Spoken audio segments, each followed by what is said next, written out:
think billionaires just live in mansions and drive fast cars? Think again. Behind closed doors, they hide routines, habits, and secrets you'll never believe. From million-dollar toys to secret clubs that money alone can't buy. Today, we're pulling back the curtain on the hidden lives of the super rich. The world of billionaires is like a private universe, completely separate from ours. Their mornings, their shopping, even their family lives, everything operates by rules the rest of us can't imagine. In this video, we'll explore how they really live, the luxuries they chase, and the secrets they guard. So hit that subscribe button, ring the bell, and let's dive right in. The morning routine. Let's start with mornings. For billionaires, mornings are not about rolling out of bed at 8:30 and grabbing a coffee half asleep. Their mornings are militant. They wake up at insane hours. While you're still dreaming about missing your math exam, Tim Cook, Apple's CEO, is already up. He wakes at 3:45 a.m. By the time most people hit snooze, he's finished his emails, laced up his sneakers, and is in the gym by 5. And this isn't an occasional thing, it's every day, even on weekends. But it's not only about waking up early. Many follow what's called the $1 billion morning routine. Sounds dramatic, but it's a real checklist. First, they don't grab their phone like most of us. They start with water, almost like rebooting their system. Then they write down what they're grateful for. Some even stand in front of the mirror, talking to themselves with affirmations. Imagine Jeff Bezos looking in the mirror and saying, "You're unstoppable." Strange, but it works. Take Warren Buffett. His mornings haven't changed in 60 years. He reads newspapers for hours, eats the same breakfast, and makes billion-dollar decisions before most people even log on to Zoom. So, while the rest of the world is promising 5 more minutes, billionaires are already deep into their day. The shopping habit. Now, shopping. This isn't Costco or scrolling Amazon. It's an entirely different universe. Billionaires don't shop in malls. They hire personal shoppers. These assistants fly around Paris, Milan, and New York, bringing back options. Clothes are delivered to their private lounge, like a runway show, without the billionaire leaving the house. Forget discounts. Forget sales. Price is irrelevant. What matters is exclusivity.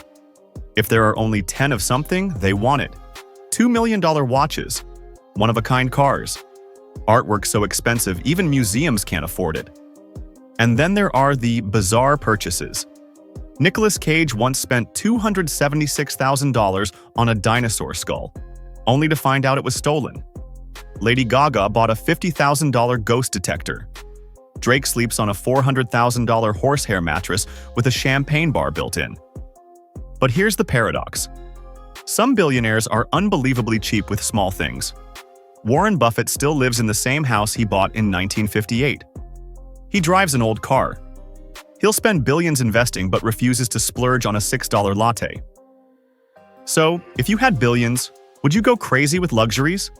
Or would you still pinch pennies over small things? Traveling. Now let's talk about travel. For billionaires, first class is for peasants. Private jets are their Uber. The CEO of Starbucks, for example, is reported to commute daily on a private jet. No traffic jams.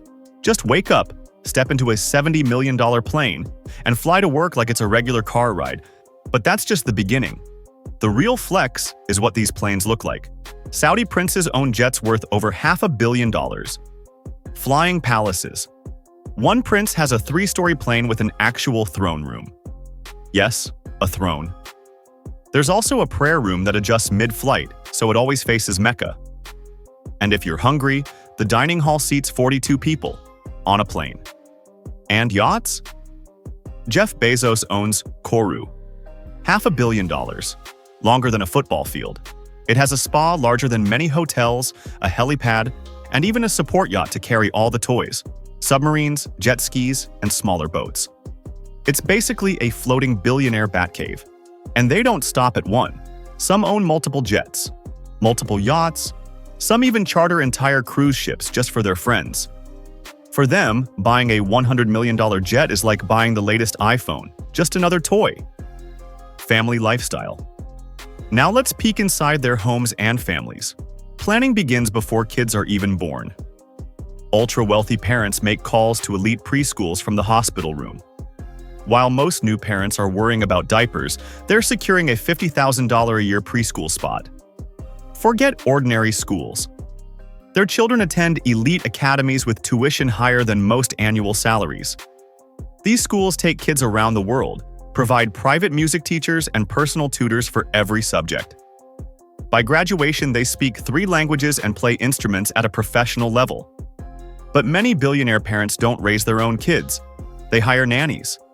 Not just babysitters, career nannies. Some stay with families for decades, essentially becoming second parents. Many earn more than surgeons. Their job isn't just bedtime stories, it's preparing kids for life at the table with world leaders. And these kids grow up in a world where normal feels like a foreign concept. Birthday parties? Forget balloons and cake in the backyard. We're talking private islands, performances from A-list pop stars, and gifts that could pay off your mortgage 10 times over. Vacations aren't road trips. They're summers spent on $200 million yachts cruising the Mediterranean. Even their playdates are orchestrated events, carefully arranged so their kids are only around the right kind of people. It's a world where privacy is guarded, security teams follow them everywhere, and the line between childhood and adulthood blurs way too early. Some Russian billionaires even invest millions in music lessons, believing hard work prevents their children from becoming spoiled. But the downside? These kids rarely have normal friendships. They mostly socialize with other billionaire kids, or companions chosen by their parents. Growing up in a bubble is part of the deal. Secret clubs you'll never enter. Finally, their secret clubs. These aren't golf courses or country clubs. They're hidden societies where billionaires meet, make deals, and network out of sight. Money alone won't get you in. You need connections. Someone must vouch for you, and background checks can take months. Take the Playboy Mansion in its prime. The parties you heard about were just the surface. The real action was in the hidden tunnels and secret rooms, stories never seen on TMZ, or the Dracula Club in Switzerland. Open only during ski season, membership costs hundreds of thousands. Phones and cameras are banned. Imagine Beyoncé performing live for just 20 guests. That's the level. And nobody will tell you that these clubs aren't really about the luxury. Sure, the champagne is flowing and the food is world-class, but the real reason these places exist is control. They're designed to keep outsiders out and make insiders feel untouchable. Every handshake in those rooms isn't just friendly, it's strategic.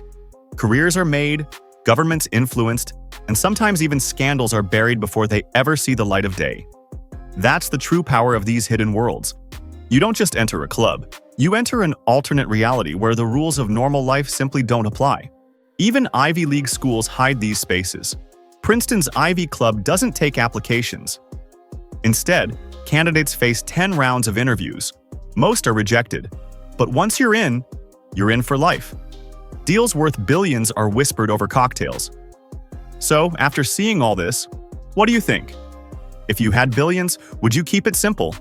Or dive straight into the crazy billionaire lifestyle?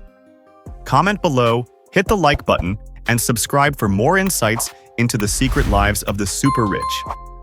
Thanks for watching.